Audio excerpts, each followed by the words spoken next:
الحمد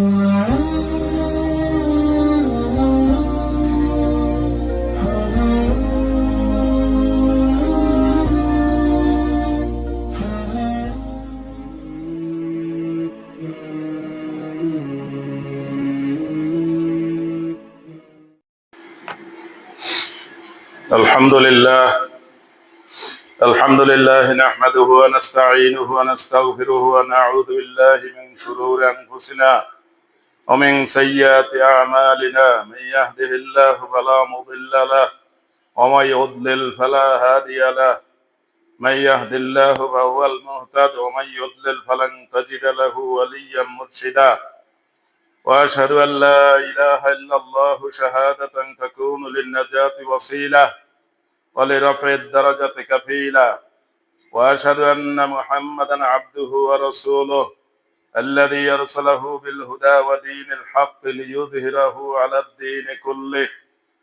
أما بعد، فإن خير الحديث كتاب الله وخير الهدي هدي محمد صلى الله عليه وسلم وشر الأمور محدثاتها وكل بدعة ضلالة وكل ضلالة في النار. أيها الحاضرون المستمعون الكرام، هذا يوم الجمعة سيد الأيام في الأسبوع، وخطبتي في هذه الجمعة عن الكبائر.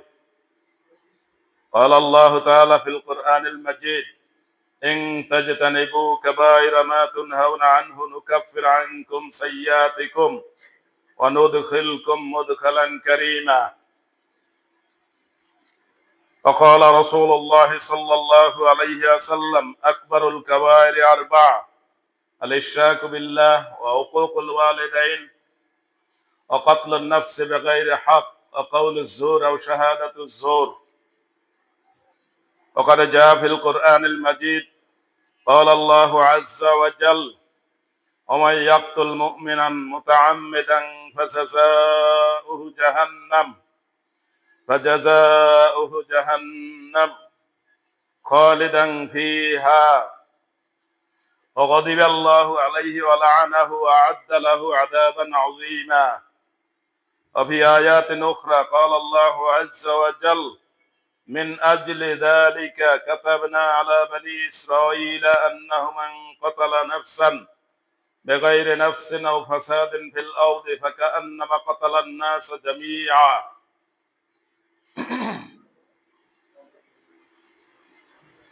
وعن أبي هريرة رضي الله تعالى عنه أنه قال: قال رسول الله صلى الله عليه وسلم: من أعان على قتل مؤمن شطر كلمة لقي الله مكتوب بين عينيه آيس من رحمة الله.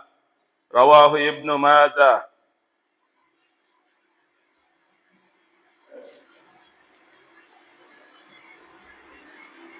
وقد جاء في الحديث الشريف قال رسول الله صلى الله عليه وسلم في خطبته الطويلة: إن لكل غادر لواء يوم القيامة بقدر غدرته في الدنيا، ولا غدر أكبر من غدر أمير العامة يغرز لواؤه عند استه.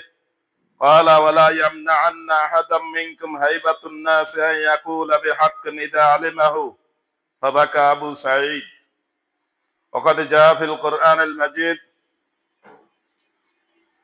قال عز وجل: لولا دفع الله الناس بعضهم ببعض لفسدت الأرض ولكن الله ذو فضل على العالمين.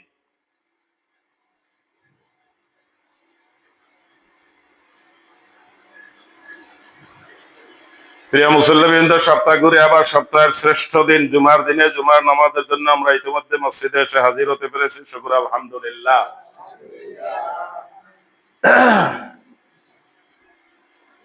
কোরআন মাজিদ আল্লাহর বাণী, আল্লাহর কথা, আল্লাহর কালাম।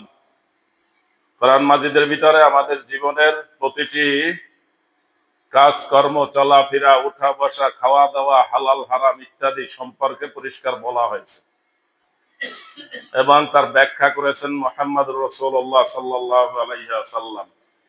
কোরআন আল্লাহর কিতাব, তার ব্যাখ্যা হলো রাসূলুল্লাহ সাল্লাল্লাহু আলাইহি ওয়াসাল্লামের বাণী। এই কোরআন নাজিল হয়েছে মুহাম্মদ রাসূলুল্লাহ সাল্লাল্লাহু আলাইহি ওয়াসাল্লামের উপরে। অতএব তিনি এই কোরআনের আয়াত, কোরআনের শব্দ, কোরআনের ব্যাখ্যা, এটা সম্পর্কে তিনি যা বলছেন সেটাই সঠিক, সেটাই সঠিক ব্যাখ্যা, কারণ কোরআন আসছে তার কাছে। তো কোরআন এবং সুন্নাহ, কোরআন এবং হাদিস থেকে আমাদের জীবনের প্রতিটি বিষয় বুঝে নিতে হবে। আমাদের জীবনে যা কিছু আমরা করি, যা কিছু ঘটে, সব বিবরণ, সব কথা, বৈধ অবৈধ, উচিত অনুচিত, শিক্ষা, দৃষ্টান্ত, উদাহরণ, উপমা সবকিছুই কোরআনে রয়েছে। কোরআন থেকে জানতে হবে, কোরআন থেকে শিখতে হবে, কোরআন থেকে অনুসরণ করতে হবে। এজন্য বলতে হবে ইসলাম একটা জীবন ব্যবস্থা। আমরা মনে করি অন্যান্যদের ধর্ম যেমন একটা ধর্ম, আমাদেরও একটা ধর্ম। আমাদের ধর্মে কি আছে? 5টা কাজ আছে। 5টা কাজ আমরা করলে বাস আমাদের কাজ হয়ে গেছে। আসলে কি তাই? মূল 5টা কাজ। ঈমান, ঘোষণা দিতে হবে আমি আল্লাহ ছাড়া কাউকে ইলাহ বিশ্বাস করি না, মানি না, স্বীকার করি একমাত্র আল্লাহকে। ইলাহ সৃষ্টিকর্তা, রিজিকদাতা, নিয়ন্ত্রণকারী, মালিক, তার নাম হলো ইলাহ। ইলাহ আমাদের বাংলাদেশে তর্জমা করা হয় উপাস্য। এটা ইলাহের পূর্ণ অর্থ হয় না। উপাস্য মানে যার উপাসনা করা হয়, যাকে সিজদা দেওয়া হয়, যার ইবাদত করা হয়, যার কাছে মাথা নত করা হয়। আল্লাহ কি শুধু তাই? আল্লাহ শুধু সিজদা দিতে হবে তাই নয়। আল্লাহ আমাদের স্রষ্টা, আল্লাহ আমাদের রিজিক দাতা, আল্লাহ আমাদের নিয়ন্ত্রণকারী। সৃষ্টি যেহেতু আল্লাহ ছাড়া কেউ, এখানে তো কারো কোনো অংশগ্রহণ নাই, অতএব সিজদাও পাবেন সেই একমাত্র আল্লাহ। এই জন্য কোনো কাউকে সিজদা করা যাবে না। আমাদের দেশে দেখা যায় মুসলমান নামধারী লোকেরা জীবিত মৃত লোকদেরকে সিজদা দেয়, একদম উপর হয়ে পড়িয়া সিজদা দেয়। আছে এরকম? দাবি করে কি মুসলমান? দাবি করে জীবিত লোকটারে সিজদা দেয়।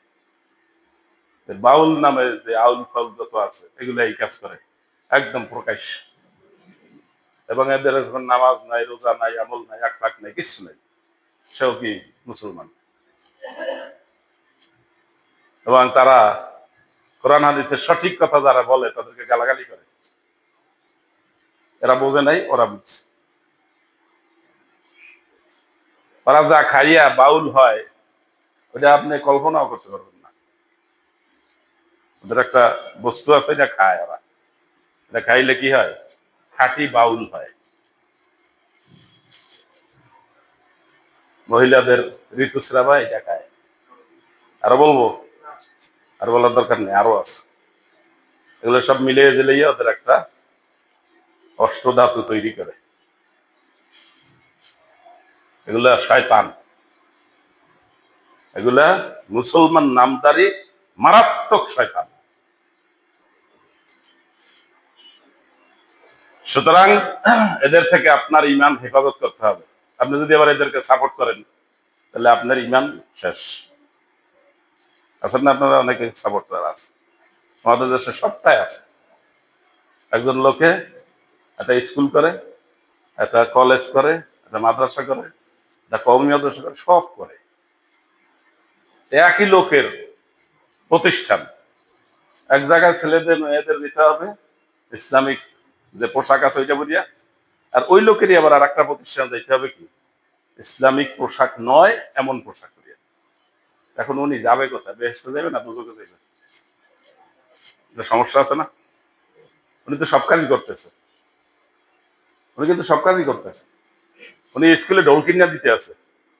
স্কুলের বিভিন্ন দিবস উদযাপন করার সময় ছেলেরা মেয়েরা ধুমসে ঢোল পিটাবে।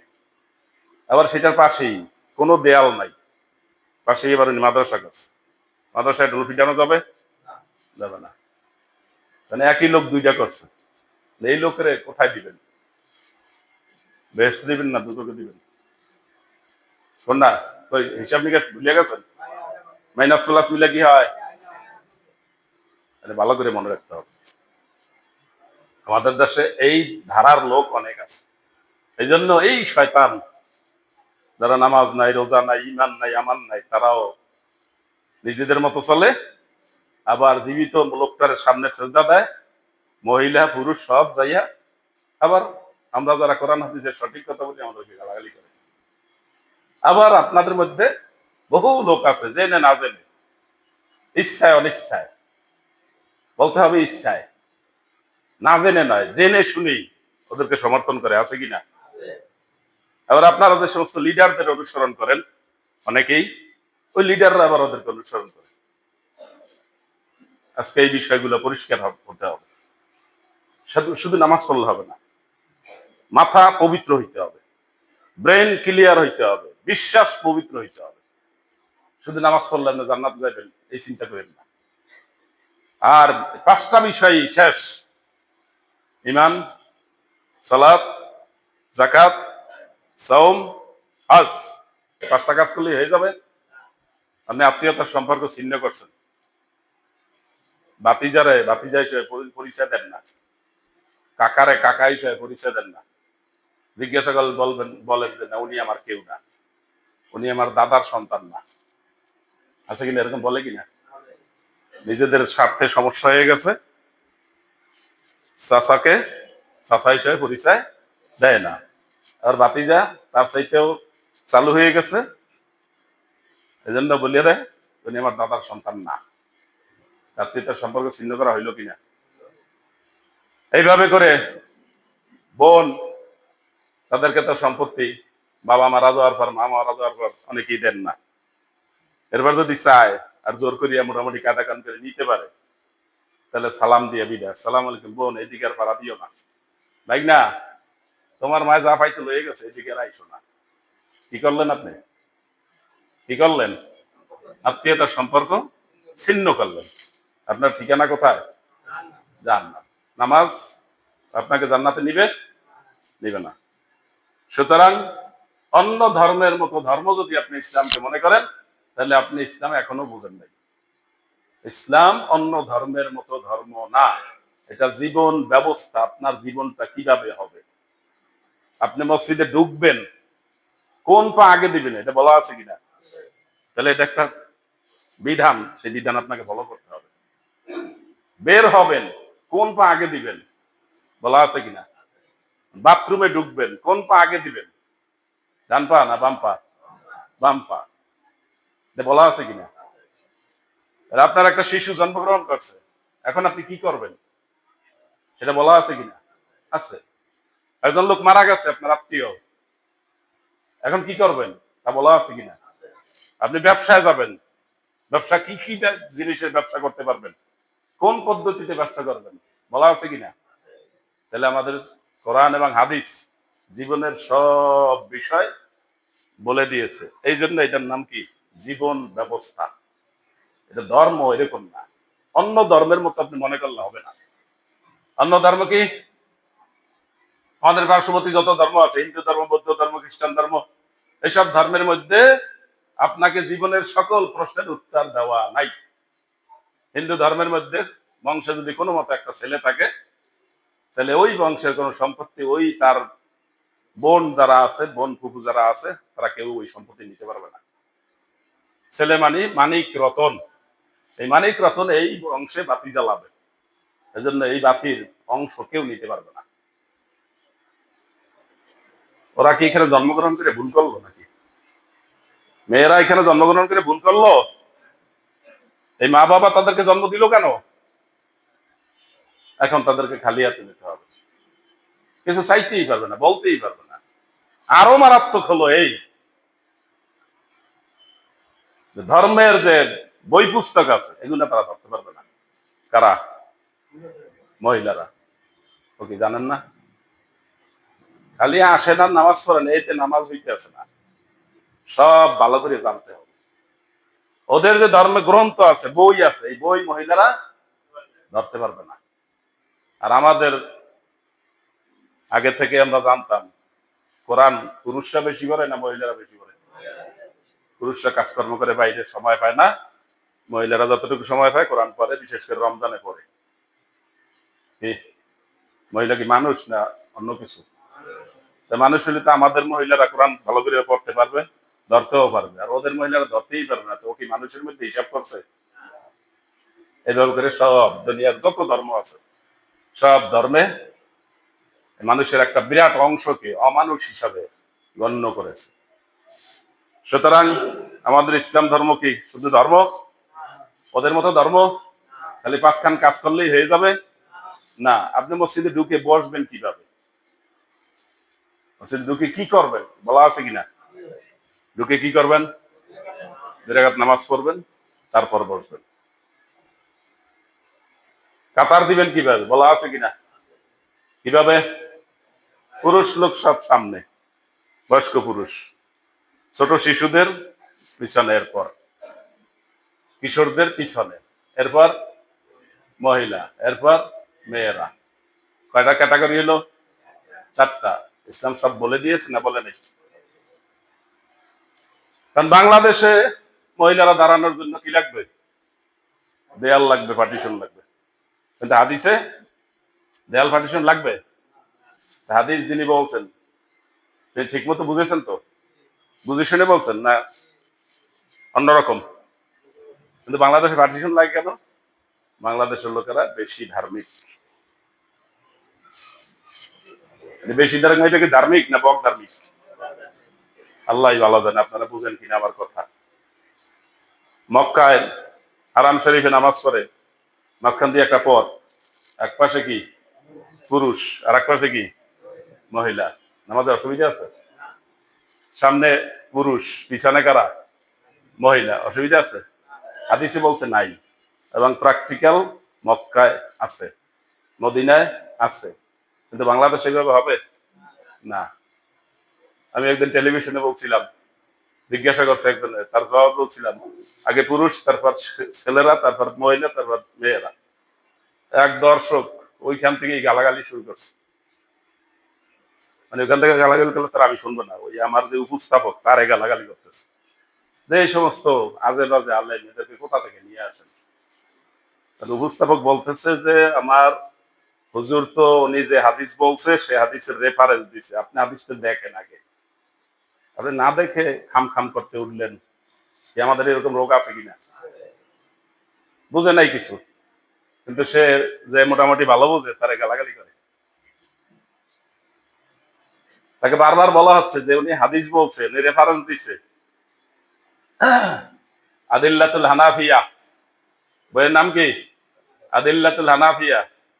এই বইটা আমি মদিনা লাইব্রেরিতে গিয়ে পড়াশোনা করতে করতে এরপর ওই বইটার খোঁজ পাইছি। ওইখানে পাই নাই, পাইলে কিনে নিয়ে আসলাম। নেটে পাইছি, নেটে পেয়ে তারপর এটা খুঁজলাম, খুঁজে তারপর এটা কিনলাম, বহুত দাম দিয়ে কিনছি। এবং তামিরুল মিল্লাত মাদ্রাসা আপনারা চিনেন তো নাকি?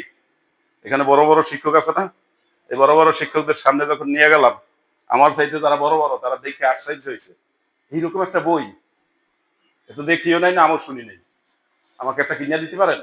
তো দিয়ে ওগুলো আবার কিনে দিলাম, আমার টাকা দিয়ে না, ওনার টাকা দিয়ে, যেহেতু উনি তো বাজারে পায় না। তো সেই কিতাব থেকে আমি রেফারেন্স বলতেছি যে কাতারটা এইভাবে হবে, আর ওই দর্শক ওইখান থেকে আমার গালাগালি করতেছে। বুঝেন উনি কত বড় জানাশোনা লোক। এই জন্য আমাদের দেশের অনেক মানুষের সম্পর্কে আমি হতাশ। ছাত্রদেরকে বলি যে বাংলাদেশের মানুষের একটা অন্যতম বৈশিষ্ট্য কি? এই ছাত্ররা বলে না কেন? না জানলেও কিছু বলে, কিছু জিজ্ঞাসা করলে না জানলেও কিছু বলা, এটা কি আমাদের অনেক মানুষের বৈশিষ্ট্য। কারণ ওই লোকটা জানার চেষ্টা করবে, আমি তো রেফারেন্স বলতেছি। আবু মুসা আশআরী রাদিয়াল্লাহু তাআলা আনহুর ভাই, তিনি এই হাদিসটা বর্ণনা করেছেন কাতারটা কিভাবে হবে। তিনি একজন সাহাবী, তিনি লোকদেরকে ডেকেছেন, ডেকে বলছেন আমি তোমাদেরকে রাসূলুল্লাহ সাল্লাল্লাহু আলাইহি সাল্লামের নামাজ দেখাবো, তোমরা আসো। এরপর তিনি উযু শুরু করলেন। নামাজের আগে কি লাগবে? উযু। যে উযু করছেন, উযু দেখাইছেন যে রাসূলুল্লাহ সাল্লাল্লাহু আলাইহি সাল্লামকে আমি এইভাবে উযু করতে দেখছি, তোমরা আমার উযু দেখো। এরপর তিনি পুরুষদেরকে দাঁড়া করলেন, ছেলেদেরকে দাঁড়া করলেন, তারপর মহিলাদেরকে দাঁড়া করলেন, তারপর শেষে মেয়েদেরকে দাঁড়া করলেন। এরপর তিনি নামাজ পড়ে দেখাইলেন। আবু মালিক আশআরী, সাহাবীর নাম কি? আবু মালিক আশারি। কার ভাই?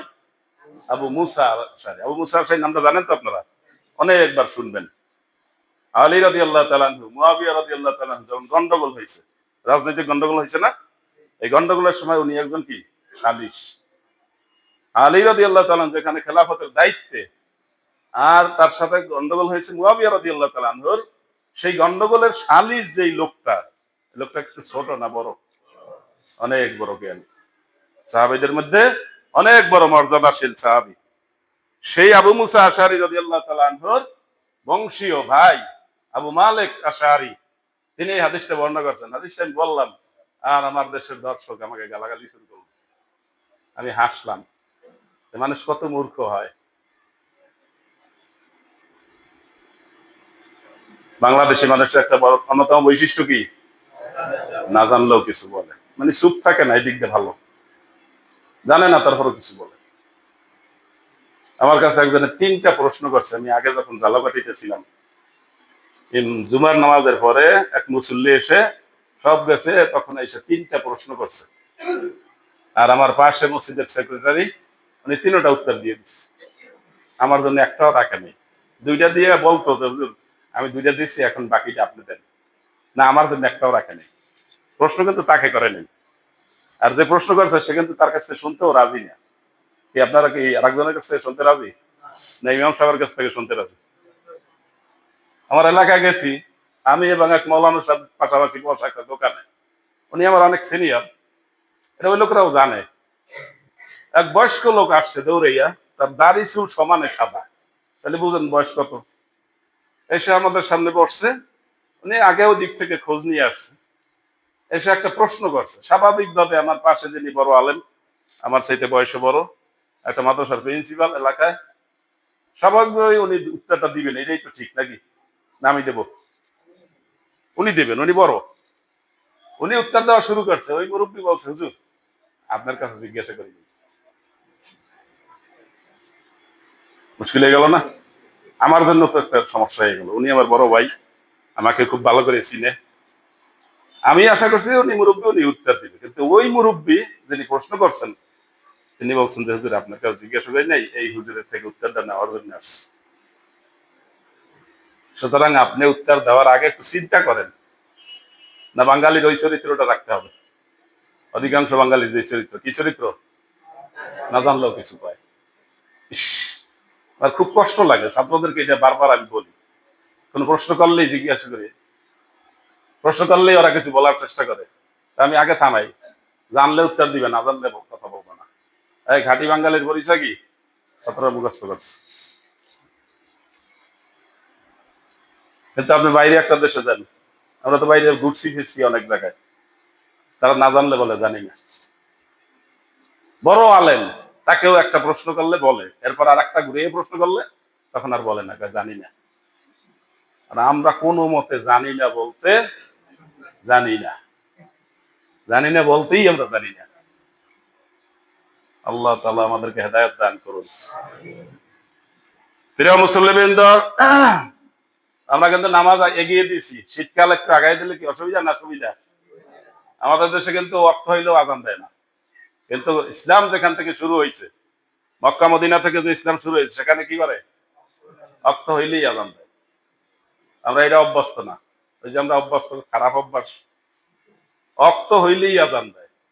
11টা 56 আজকে জোহরের রক্ত আমার ঘড়িতে অ্যালার্ম দিছে, ওরা কি করবে, 11টা 56 এখন দিবে, যে আচ্ছা ঠিক আছে 3 মিনিট পরে 12টা বাজাই লই নাকি, একটা রাউন্ড ফিগারে যাই, এরপর দিয়ে আজান, এইটুকু তারা অপেক্ষা করে না, সময় হয়েছে আজান দিবে। রাসূলুল্লাহ সাল্লাল্লাহু আলাইহি ওয়াসাল্লামের কাছে এক লোক এসে জিজ্ঞাসা করছে, ইয়া রাসূলুল্লাহ আইয়ুল আমালে খাইর, ভালো কাজ কি? রাসূলুল্লাহ সাল্লাল্লাহু আলাইহি ওয়াসাল্লাম বলেন as-salatu আলা ওয়াক্তিহা, ওয়াক্ত হইলেই নামাজ পড়বা, এটা কি কাজ, ভালো কাজ। ওয়াক্ত হয়ে গেছে আপনি নামাজ পড়েন না, একটু পরে আপনি মারা গেছেন, কি অবস্থা মারা গেছেন, আপনার ওয়াক্ত হয়েছিল কিনা, নামাজ পড়ার সুযোগ পাইলেন কিনা, পাইলেন, কিন্তু মারা গেলেন কি অবস্থায়? যদিও আল্লাহ ওটা ধরবেন না, যেহেতু আপনার রক্ত সামনে আরো সময় ছিল, এজন্য আল্লাহ ধরবেন না, এটাই আমরা আশা করি, আল্লাহ মাফ করিয়া দেন এটাই আশা করি। কিন্তু ওয়াক্ত পাওয়ার পর আপনার উপর নামাজটা ফরজ হয়েছিল কিনা? এখন আমরা যে দেরি করি, একেবারে শীতকাল গ্রীষ্মকাল একদম 1:30টার আগে কোনো নামাজ নেই। কয় ঘন্টা দেরি করলাম? 1.5 ঘন্টারও বেশি, অনেক সময়। এটা ঠিক না। ভালো কাজকে অক্ত হইলেই নামাজ পড়া, আর ভালো কাজকে মাতা পিতার সাথে ভালো ব্যবহার করা, আর ভালো কাজকে জিহাদ ফি সাবিলিল্লাহ, হক কথা বলা। হক কথা বলতে বলতে আপনি যদি মরিয়া যান তাহলে কি হবে? শহীদি মরণ পাবেন। হক কথা বলবেন, সাহস করে সবাই কি বলে? না, বলে না। বলে দেশকাল ভালো না, জানি গীত গাই না, এখন বলা যাবে না, সমস্যা আছে। কখন বলা যাবে? কখন যে বলা যাবে সময়টাও আসে না। এই জন্য লোকেরা গান গায়, দিন বদলের বন্ধু কি এখনো আসেনি। হ্যাঁ, দিন বদলের বন্ধু এখনো কি আসে নাই? দিন আগের মতোই চলবে?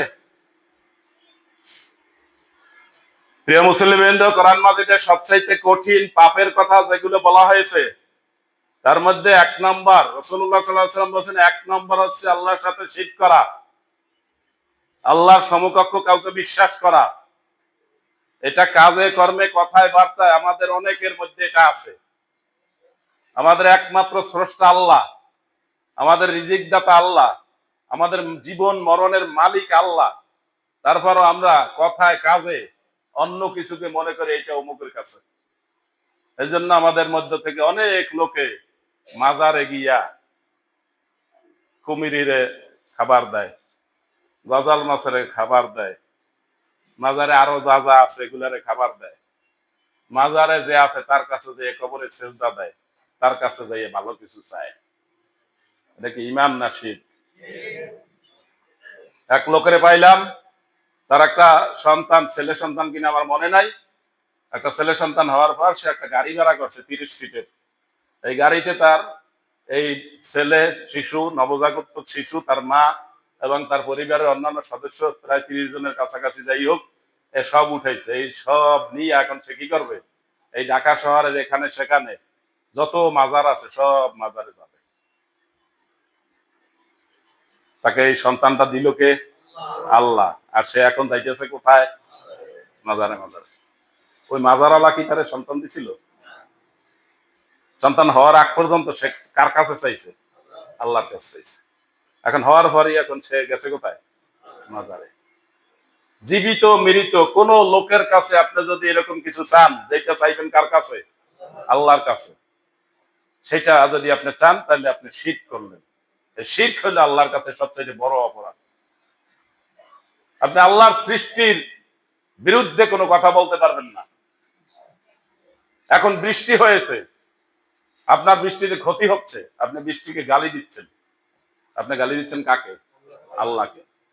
লা তাসুব্বুদ দাহর, আমার নিয়ন্ত্রণে যা কিছু আমি নিয়ন্ত্রণ করি এগুলোকে তোমরা গালি দিবে না, কারণ ওইটা আমি নিজে নিয়ন্ত্রণ করি। একজন মানুষ সৃষ্টিগতভাবে তার অঙ্গের সমস্যা হয়েছে, তার পায়ে সমস্যা, তার হাতে সমস্যা, তার হাঁটায় সমস্যা, তার চোখের সমস্যা, বিভিন্ন সমস্যা মানুষের আছে কিনা? তাকে সৃষ্টি করছে কে? আপনি যদি তাকে সমস্যাটা দিয়ে তাকে খাটো করে ওই নামে ডাকেন, যেমন একজনের পায়ের সমস্যা তারে ল্যাংড়া নাম দিচ্ছেন, একজনের চোখের সমস্যা তারে কানা নাম দিচ্ছেন, একজনের কানের সমস্যা তারে নাম দিয়েছেন বয়রা। এই নাম দেয় কিনা লোকেরা? এবং এই নামটা বলতে খুব ভালো লাগে।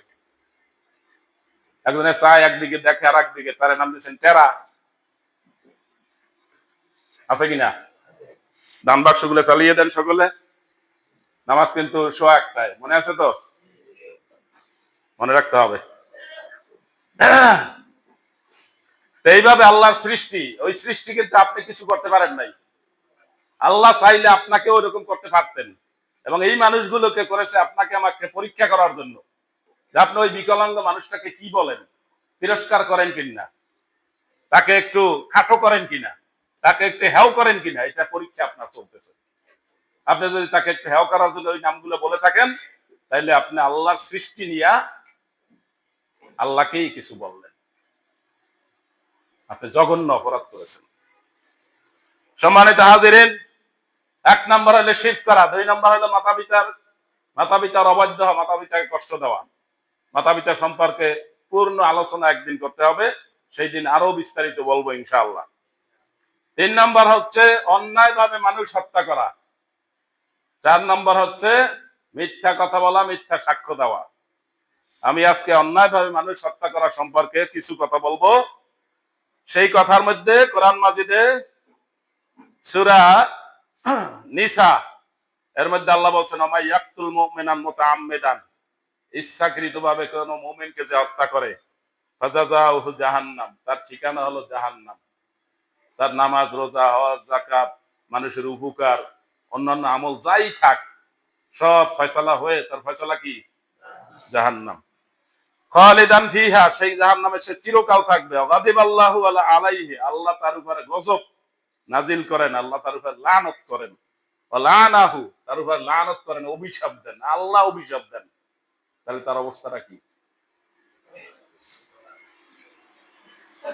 ওয়া'আদ্দা লাহুম আযাবান আযীমা, এবং তার জন্য আল্লাহ রেডি করে রেখেছেন কঠিন শাস্তি।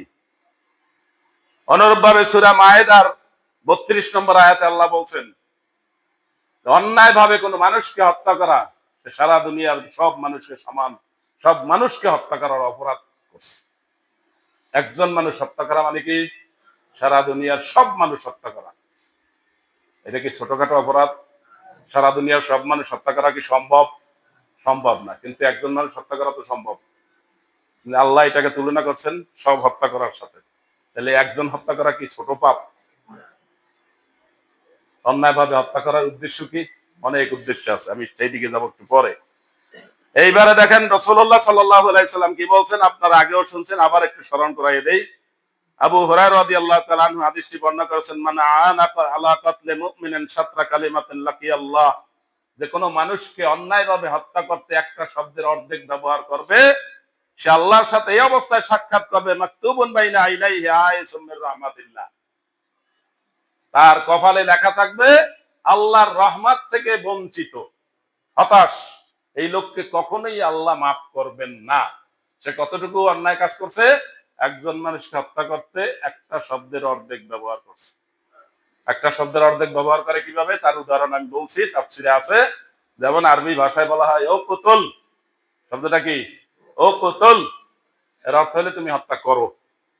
এই শব্দটার সে বলছে উক, আর বাকিটুকু বলে নাই। তাহলে কতটুকু বলা হয়েছে? অর্ধেক।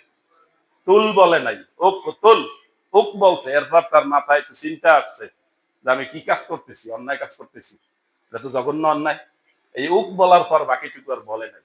এই লোকের এই আল্লাহ কখনোই মাফ করবেন না।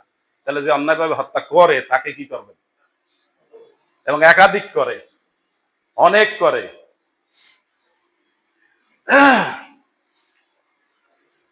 এরপরে আসছে হাদিস, যে হাদিস আপনারা আগেও শুনেছেন, মনে রাখার জন্য আবার বলছি। ইন্না লিকুল্লি গাদিরিন লিওয়াআন ইয়াউমাল কিয়ামাতি বিকদরি গাদরাতিহি ফিদ দুনিয়া, কিয়ামতের দিন প্রত্যেক গাদ্দার, ধোঁকাবাজ, বাটপার, এগুলো কইলে আবার কথা হুজুরের মসজিদে জুমার দিনে খুতবার মধ্যে মানুষের গালাগালি করে। শব্দগুলো আরবি বাংলা করা যাবে না? বুঝলাম না, কত মানে বোকা মানুষ। হাফেজ সাহেব যখন কেরাত তেলাওয়াত করে, কোরআন তেলাওয়াত করে, তখন সে খুব সুন্দর গান গায়, যে হুজুরের কণ্ঠটা খুব ভালো, কেরাত যত লম্বা করে ততই ভালো লাগে। কিন্তু হুজুরে কি বলছে? বলছে হারামজাদা। কি বলছে? এটা কি বাংলা করলে অসুবিধা, আর আরবিতে করলে ঠিক আছে? হ্যাঁ, ওয়ালা তুতি কুল্লা হাল্লাফিন মাহিন হাম্মাজিন মাশাইন বিনামিম মান্না'আল লিল খাইরি মু'তাদিন আফিম উতুল্লিন বাদা যালিকা জানিম। এই জানিম শব্দের অর্থ কি? হারামজাদা। মানে হারামজাদা করলে আপনার মাথার মধ্যে ঢোকে, আর জানিম করলে আপনি কিছু বোঝেন না। হুজুরের গলাটা খুব ভালো। বাংলা করা অসুবিধা নাকি? এই জন্যই আমাদের দেশে অনেক লোকে এমন এক হুজুর চায় যে হুজুরে বাংলা করতে পারে না। হুজুরে সুন্দর কণ্ঠে নামাজ পড়াবে, সুন্দর আরবি খুতবা দিবে, সুন্দর আমরা নামাজ পড়ি, আমাদের কাজ আগে যা করতাম তাই করতে থাকবো। এরকম হুজুর চাই কিনা? অনেক জায়গায় আছে, আমি দেখতেছি তো। বিশাল বিশাল মসজিদ, 10,000, 15,000, 20,000 মানুষ নামাজ পড়ে, এরকম মসজিদ আছে ঢাকায়? আছে।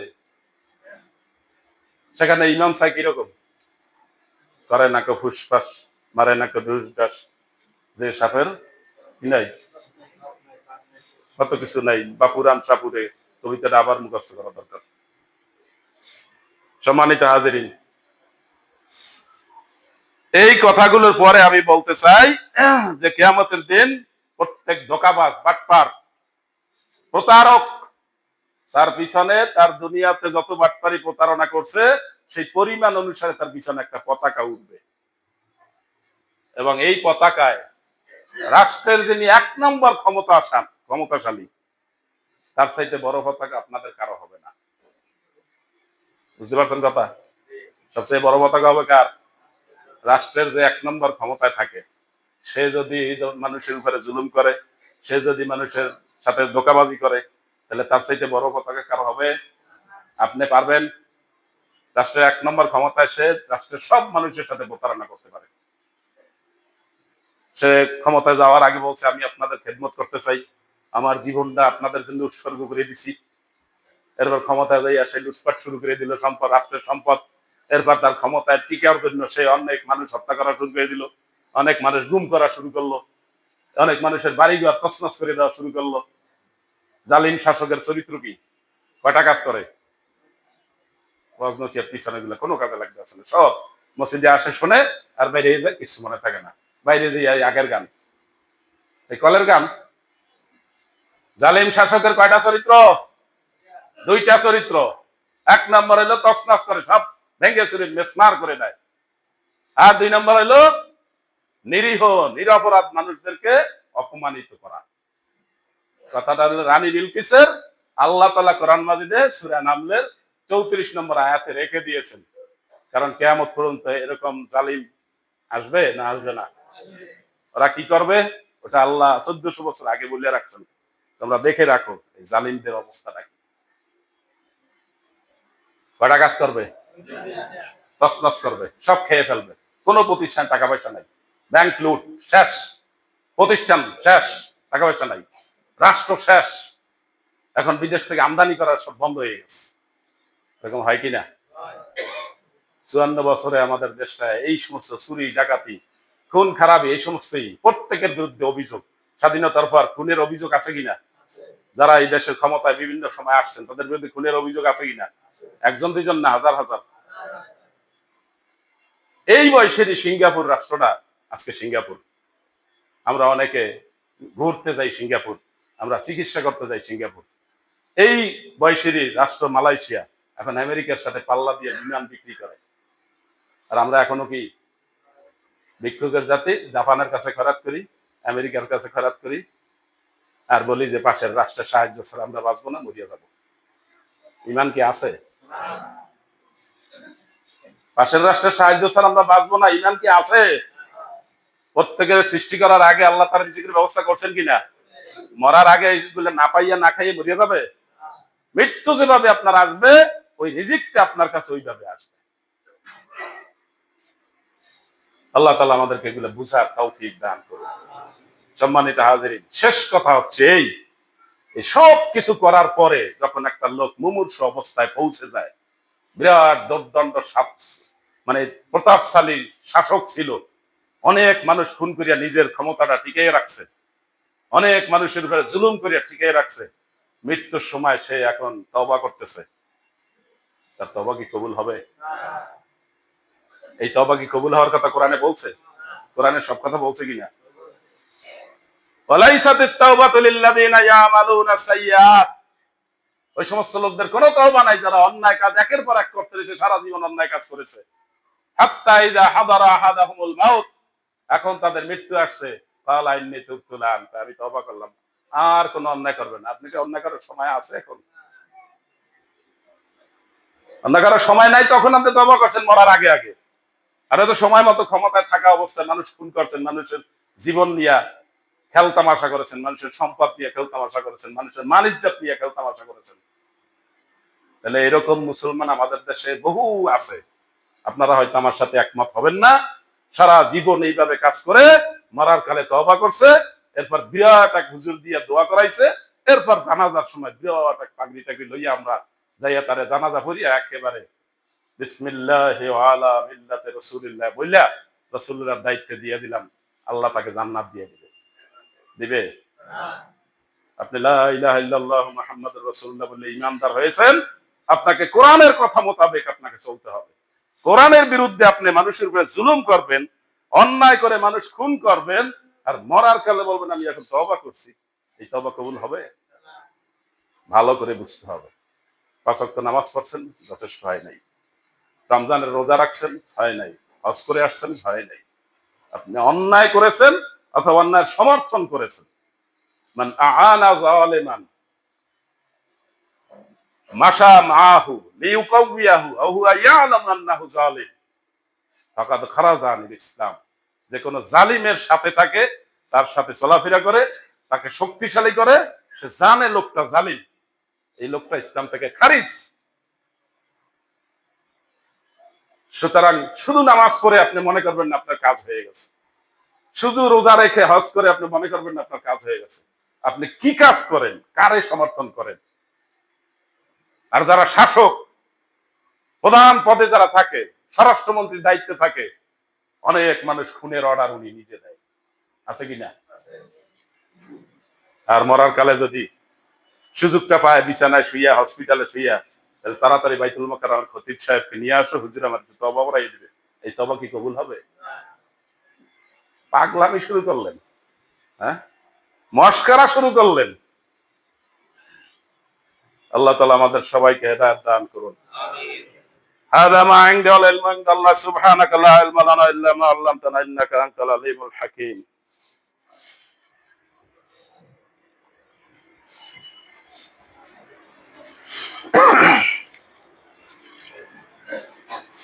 الحمد لله حمدا كثيرا سبحوه بكرة وأصيلا أشهد أن لا إله إلا الله وأشهد أن سيدنا محمدا عبده ورسوله مخاطبا نحن نزلنا عليك القرآن تنزيلا إن الله وملائكته يصلون على النبي يا أيها الذين آمنوا صلوا عليه وسلموا تسليما اللهم صل على محمد وعلى آل محمد كما صليت على إبراهيم وعلى آل إبراهيم إنك حميد مجيد اللهم بارك على محمد وعلى آل محمد كما باركت على إبراهيم وعلى آل إبراهيم إنك حميد مجيد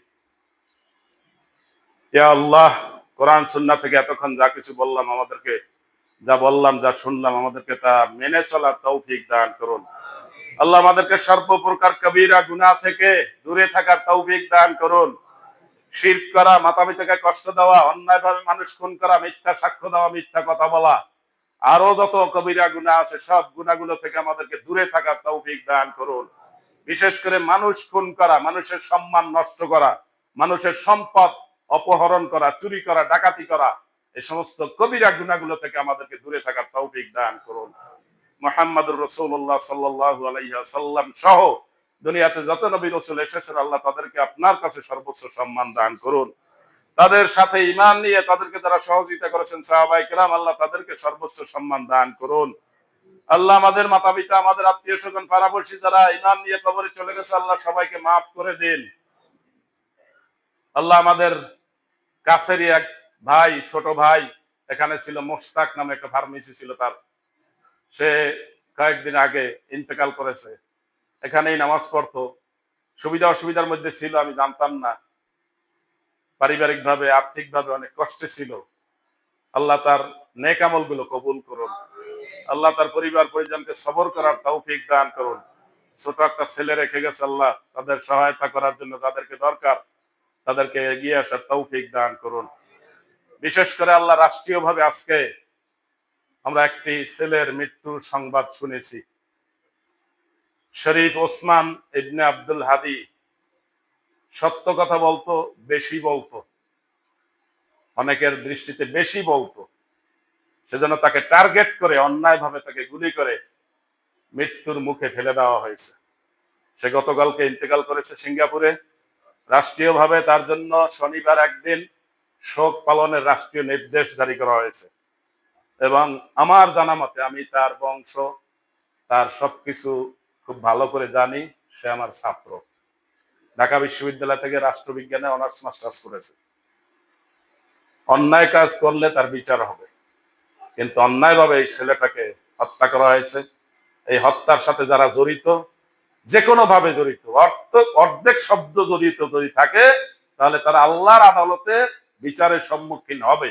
কিন্তু রাষ্ট্রীয় বিচার আমি দাবি করি করতে হবে, অর্ধেক শব্দ যদি কেউ জড়িত থাকে।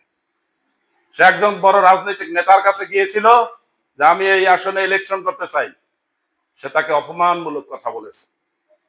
আপনি অপমানমূলক কথা বলতে কে? ইলেকশন করার, এমপি ইলেকশন করার অধিকার এই দেশের প্রাপ্তবয়স্ক লোকেদের আছে না নাই? যে করে পাগল অসুখ, পাগল ইলেকশন করলে আপনি নিষেধ করবেন? 25 বছর যার বয়স হয়েছে সেই ইলেকশন করতে পারবে। তাকে অপমানমূলক কথা বলে তাকে তাড়িয়ে দেওয়া হয়েছে। আপনি বরং তাকে স্নেহ করে কথা বলতে পারতেন যে তুমি তো এখন এমপি ইলেকশন করার সাহস করছো, আমরা তোমার বয়স অত সাহস করি নাই, তোমাকে ধন্যবাদ জানাই, বলা যাইতো না? বললে কি আপনি খাটো হয়ে যেতেন? আপনার বাবার চাইতে তার বাবার পজিশন তো ভালো ছিল। তার বাবা একটা ডিগ্রি লেভেলের মাদ্রাসার ভাইস প্রিন্সিপাল ছিল, একজন মাওলানা, একটা মসজিদের ইমাম ছিল। আপনার বাবা তো বেল পিটাইছে। হ্যাঁ, তিরস্কারমূলক কথা বলা ঠিক হয়নি। আল্লাহ তাআলা এই ছেলেটার নেক আমল গুলো কবুল করে তাকে শাহাদাতের মর্যাদা দান করুন। তার পরিবার পরিজনকে সবর করার তৌফিক দান করুন। তার পরিবারের দায়িত্ব রাষ্ট্র নিবে। আমাদের প্রধান উপদেষ্টা ঘোষণা করেছেন, আমরা আশা করব তারা সঠিকভাবে তার পরিবারের দায়িত্ব নেবেন এবং তার শোক সন্তপ্ত পরিবারকে আমরা সমবেদনা জানাই। আল্লাহ তার নেক আমল কবুল করুন। ত্রুটি বিচ্যুতিগুলো আল্লাহ মাফ করে দিন। আল্লাহ আমাদেরকেও মাফ করে দিন। আল্লাহ আমাদের সন্তানদেরকে ন্যায়ের উপরে, সততার উপরে, সত্যের উপরে কথা বলার তৌফিক দান করুন। আমাদের সন্তানদেরকে ইমানদার মুসলমান হিসেবে গড়ার তৌফিক দান করুন। তারা যেন হালাল হারাম চিনে, তারা যেন বৈধ অবৈধ চিনে, তারা যেন ইসলাম শিরক কুফরি ভালো করে চিনে শুনে তারপর আমল করবে, এটাই স্বাভাবিক। আল্লাহ আমাদের সবাইকে কবুল করুন। রব্বানা আতিনা ফিদ দুনিয়া হাসানাতাও ওয়া ফিল আখিরাতি হাসানাতাও ওয়া কিনা আযাবান নার। রব্বিরহামহুমা কামা রাব্বায়ানি সগীরা। রব্বানা ইগফির লানা ওয়া লিইখওয়ানিনা আল্লাযীনা সাবাকুনা বিল ঈমান ওয়া লা তাজআল ফি কুলুবিনা গিল্লাল লিল্লাযীনা আমানু রব্বানা ইন্নাকা রাউফুর রাহিম। সুবহানা রাব্বিকা রাব্বিল ইজ্জাতি আম্মা ইয়াসিফুন ওয়া সালামুন আলাল মুরসালিন ওয়ালহামদুলিল্লাহি রাব্বিল আলামিন।